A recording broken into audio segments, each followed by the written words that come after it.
যুবক তুই তোকে চিনলি না, হায় হায়। তামসাটাকে জিন্দিগি মনে করলা।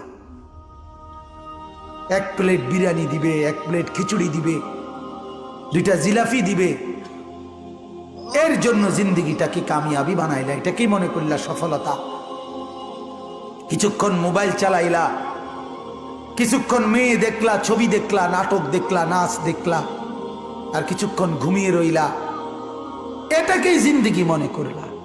আর আপনারা যারা ব্যবসায়ী কামাই রোজগারি করেন, আর আপনারা এই কিছুক্ষণের কামাই আর বউ বাচ্চার জন্য ভাত মাছ কিনা, এই কদ্দুরকেই জিন্দিগি মনে করলেন। আহা, এই সামান্য কদ্দুর ফিকির, এটা তো পিঁপড়ার ফিকির। পিঁপড়া পিঁপড়া।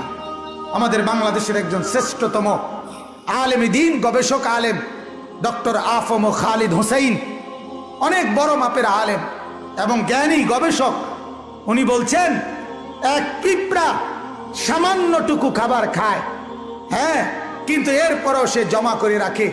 এক হাতি 250 কেজি খাবার প্রতিদিন খায়, একদিন 90 লিটার পানি প্রতিদিন খায়। উনি বলছেন কিন্তু কোনোদিন হাতি সে পরবর্তী বেলার খাবার কান্দে কইরা তার কাছে নিয়ে আসে না। সে এরপরে প্রতিদিন মাওলার উপরে তাওয়াক্কুল করে থাকে। রব্বুল আলামিন 250 কেজি খাবার প্রতিদিন তার কাছে পৌঁছায় দেয়। হযরত বলেন এক সাগরের তিমি এক লোকমায় যেই খাবার খায়, এক লোকমা 200 শক্ত সামর্থ্য জোয়ান যুবক গোস্ত ভাত খাইয়া একবারে যা খাবে, এই সাগরের তিমি এক লোকমায় তার চাইতে বেশি খাবার খায়। সাগরে কত লক্ষ তিমি, কি পরিমাণ খাবার মালিক সরবরাহ করতেছে। তাইলে তুমি কেন এত পেরেশান হইয়া গেলা? তুমি কেন পেরেশান হয়ে গেল?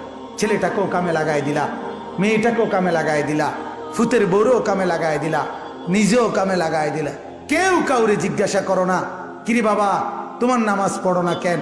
স্বামী স্ত্রীকে বলে না, স্ত্রী স্বামীকে বলে না, বাবা মা সন্তানকে বলে না, সন্তানাদি বাবা মার ফিকির করে না, কারো কোনো ফিকির আখিরাতের নাই।